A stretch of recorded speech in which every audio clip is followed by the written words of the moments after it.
اپنے لیکچرز میں کہتا ہے کہ فرقہ واریت پر لعنت، فرقوں کو میں نے طلاق دے دی ہے اور فرقہ واریت سے دور ہو جائیں۔ لیکن آپ نے دیکھا ہوگا کہ جب یہ بات کرتا ہے اس کے سامنے اس نے اپنی ویب سائٹ کا نام لکھا ہوا ہے اہل سنت، یعنی کہ دو فرقے بہت بڑے ہیں، اہل سنت اور اہل تشیع۔ تو وہ اپنے آپ کو اہل سنت کہتا ہے۔ بھائی آپ تو خود فرقے میں تو ہیں، آپ اپنے آپ پر ہی لعنت بھیج رہے ہیں، یعنی گویا کہ ہر وقت اس پر لعنت پڑ رہی ہوتی ہے، یہ خود اپنے آپ پر لعنت بھیج رہا ہوتا ہے، دوسروں کو کہہ کے لعنتی نعوذ باللہ۔ فرقہ وارد کی لعنت سے بچ کر میں آپ کو قرآن حدیث سناؤں گا۔ اچھا جی، آپ کے سامنے جو آپ بات کرتے ہیں تو لکھا ہوتا ہے اہل سنت، تو آپ اہل تشیع نہیں اہل سنت کے فرقے میں سے ہیں، تو آپ اپنے آپ کو لعنتی کہہ رہے ہوتے ہیں۔ اس صدی میں ایسا کوئی شخص ہوگا جو اپنے آپ کو لعنتی کہہ رہا ہو؟ آئیے میں آپ کو دکھاتا ہوں، یہ دیکھیں جی آپ، یہ انجینئر صاحب ہیں اور یہاں انہوں نے لکھا ہوا ہے اہل سنت ڈاٹ پاک۔ تو اب آپ خود غور کریں کہ دوسروں کو کہتا ہے کہ فرقہ واریت سے جو ہے وہ پاک میری تبلیغ ہے، اور اس نے ٹائٹل لگایا ہوا اہل سنت کا۔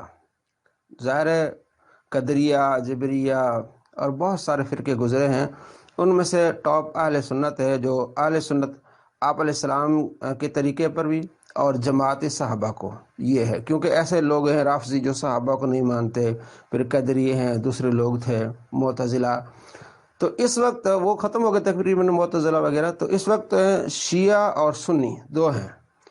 تو اب یہ کہتا ہے کہ میں مسلم ہوں، میں کتابی ہوں، میں کسی فرقے سے میرا تعلق نہیں، لیکن سامنے یہ لکھا ہوتا ہے، یہ دیکھیں اہل سنت، یہ صرف عوام کو دھوکہ دے رہا ہوتا ہے اور ہر وقت اپنے اوپر یہ لعنت بھیج رہا ہوتا ہے، کیونکہ نبی علیہ السلام نے فرمایا جو کسی پر لعنت بھیجے اگر وہ اس کا حقدار نہیں ہے تو لعنت اسی پر لوٹے گی۔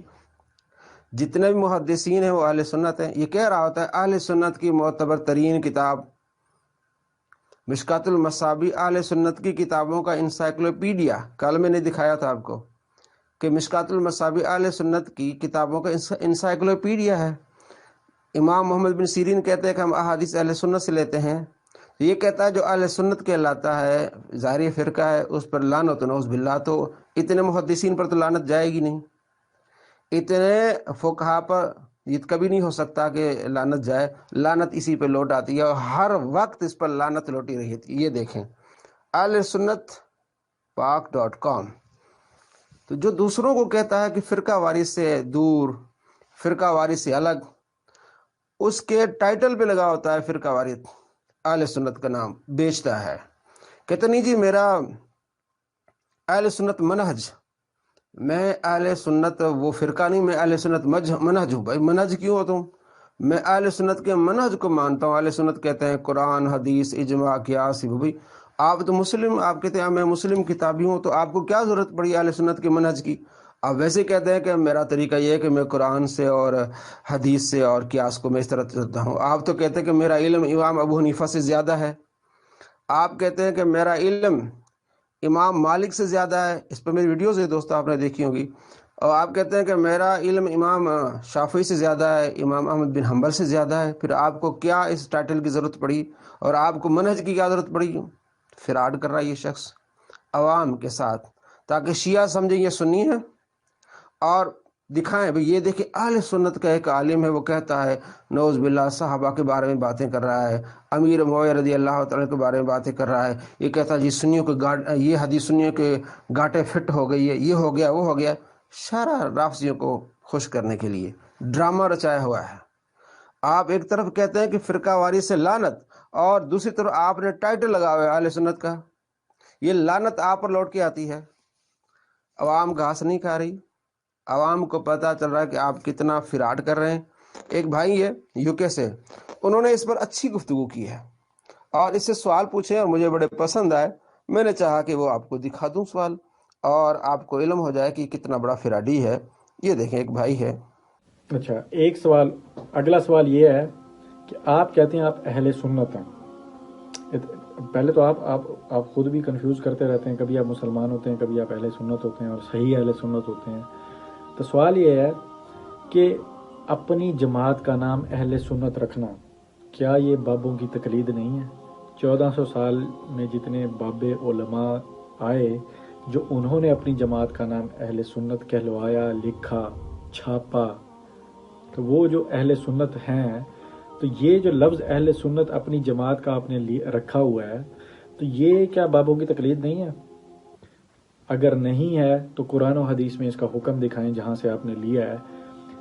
آپ نے اہل سنت کا لفظ نہیں بتانا وہاں سے، آپ نے یہ حکم دکھانا ہے کہ جماعت کا نام اہل سنت ہونا چاہیے. تو پھر صحیح ہے. پھر آپ صحابہ کرام اور رسول اللہ صلی اللہ علیہ وسلم کے دیے ہوئے دین پر ہیں اگر آپ کی جماعت کا نام اہل سنت ہے. تو یہ اہل سنت کا حکم دکھایا جائے قرآن اور حدیث میں، کہاں لکھا ہوا ہے کہ جماعت کا نام اہل سنت ہی رکھا جائے، ورنہ یہ دھوکہ ہوگا. اہل سنت کے حوالے سے ایک مزید سوال ہے، وہ یہ ہے کہ کیا آپ مسلمان ہیں یا محض اہل سنت ہیں یا اہل سنت ہیں؟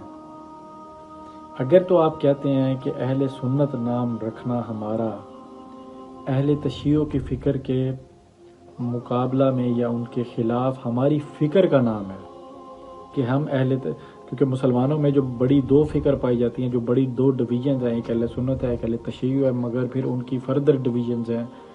تو وہ جو فردر ڈویژن ہوتی ہے تو وہ اسی جماعت کے آگے اپنی فکر کا ٹائٹل استعمال کرتا ہے، اہل سنت، بریلوی، دیوبندی، اہل حدیث، اسی طرح. اور آپ خالی اہل سنت ہیں، تو آپ کے اہل سنت رکھنے کا، اپنے نام کے ساتھ اہل سنت رکھنے کا اگر یہ جواز ہے کہ آپ کی فکر اہل تشیع سے ڈیفرنٹ ہے، اس لیے آپ اہل سنت ہیں اکابر کے نام کو فالو کرتے ہوئے، تو اگر یہ فرقہ واریت نہیں ہے تو اہل سنت دیوبندی، اہل سنت بریلوی، اہل حدیث، وہابی، یہ لکھنا فرقہ واریت کیسے ہوئی؟ یہ کیوں فکری پہچان نہیں ہے؟ یا تو ان کو فرقے نہ کہیں، فکری پہچان کہیں، اور اگر یہ فرقے ہیں تو آپ فرقہ کیوں نہیں ہیں اہل سنت کہنے سے؟ تو اس کی وضاحت دیجیے. یعنی ایک ہی بات اہل سنت کہنا، اپنے مسلمان نہ کہنا، اپنے آپ کو اہل سنت کہنا فرقہ کیوں نہیں ہے؟ اور اگر آپ کی دلیل یہی ہے کہ یہ فکر کی شناخت ہے اہل تشیع کے مقابلہ میں، تو مزید اگر دیوبندی نے اپنی فکر کی شناخت کی، بریلوی نے اپنی فکر کی شناخت کی، تو وہ فرقہ واریت کیسے بنی؟ وہ فرقے کیسے بنے جن کو آپ جن کا آپ مذاق اڑاتے ہیں کہ یہ فرقے ہیں اور ہم جماعت ہیں، ہم اہل سنت ہیں اصل؟ تو یہ اس پوائنٹ کو بھی وضاحت دی جائے. اب ہمارا اگلا سوال وہ بھی پچھلے سوال کا ہی تسلسل ہے کہ جس طرح آپ نے اہل سنت کا لیبل اپنی جماعت کے لیے استعمال کیا، تو جمہور اکابر اہل سنت کی مخالفت کرتے ہوئے پھر بھی ان کی جماعت کا لیبل آپ استعمال کرتے ہیں، مگر اپنے آپ کو محض اہل سنت کہتے ہیں، اپنی فکر کے نام سے منسوب نہیں کرتے. جیسا اہل سنت دیوبند ہیں، اہل سنت بریلوی ہیں، اہل حدیث بھی اہل سنت ہی کہتے ہیں، اہل سنت سلفی ہیں، اہل سنت وہابی ہیں. تو سب کے سب اکابر کے ریفرنس میں، اکابر کی تقلید میں اپنی جماعت کا نام اہل سنت رکھے ہوئے ہیں. تو آپ محض اہل سنت اپنے آپ کو کہتے ہیں، آپ اپنی فکر کے حوالے سے آگے مزید تقسیم نہیں کرتے. جیسے میں آپ کو کہوں گا اہل سنت مرزائی، یا اہل سنت انجینئری، یا اہل سنت کتابی، کچھ بھی کہہ لیں، تو آپ اپنی فکر کو نہیں کر رہے تاکہ عام سمجھنے والا آپ کو اصل اہل سنت سمجھے، جو اس سب کنٹیننٹ میں ڈویژن سے پہلے کی اہل سنت ہے اصل. یعنی یہاں پہ آپ اپنی اہل سنت ہونے کی دلیل یہی دے رہے ہیں کہ بابوں کی جماعت سے ہیں، ہم اپنی پہچان بابوں کی جماعت سے کروا رہے ہیں یہاں پر اس اصول میں، مگر ویسے آپ بابوں کے خلاف ہیں.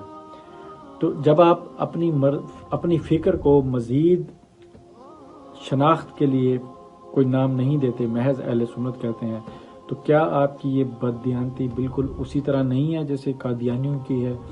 انہوں نے ایک نیا نبی، ایک نئی کتاب کو ماننے کے بعد بھی اپنا نام مسلمان ہی رکھا، اپنے آپ کو مسلمان کہلوایا، یعنی کہ مسلمانوں کا ٹائٹل استعمال کیا. تو یہ بالکل اسی طرح کی بددیانتی کیوں نہیں ہے؟ یا تو آپ اپنی فکر کے آگے مزید بتائیں کہ اہل سنت کے آگے آپ کے نام آپ کی یہ شناخت ہے، آپ اہل سنت دیوبندی نہیں ہیں، آپ اہل سنت بریلوی نہیں ہیں، آپ اہل سنت اہل حدیث نہیں ہیں، آپ اہل سنت وابی نہیں ہیں، آپ اہل سنت سلفی نہیں ہیں، آپ کون سے اہل سنت ہیں؟ یہ فکر کو مزید وضاحت سے بتا دیں، ورنہ یہ سراسر بددیانتی اور دھوکہ دینے کے مترادف ہوگا. دیکھا، یہ ایک عام مسلمان کے سوال ہے انجینئر مرزا سے کہ آپ دھوکہ دے رہے ہیں اور آپ اپنے آپ کہتے ہیں کہ یہ فرقہ واریت نعوذ باللہ لعنت ہے، اور جو آپ جس طرح آپ زبان استعمال کرتے ہیں، تو سوال یہ کہ آپ سامنے ٹائٹل لگائے ہوتے اہل سنت کا، یہ لعنتیں تو آپ پر پڑ رہی ہیں کیونکہ آپ خود لعنت جو بھیجتے ہیں تو وہ لعنت آپ پر لوٹ رہی ہے. اور جس طرح یہ دوستوں نے سوال کی آپ سے کہ آپ تو اپنے آپ کو اہل سنت کہلاتے ہیں، ٹھیک ہے نا، وہ شیعہ نہیں کہلاتے، تو آپ بھی تو ایک فرقے میں ہیں اور کہتے فرقہ واریت پر لعنت، یعنی آپ ہی اپنے اوپر لعنت بھیج رہے ہیں. نعوذ باللہ من ذالک. اس سے بڑا بد دیانت، بد اخلاق، بد کردار، بدتمیز، جاہل آدمی کوئی ہو سکتا ہے جو اپنے اوپر ہر وقت لعنت بھیج رہا ہوتا ہے؟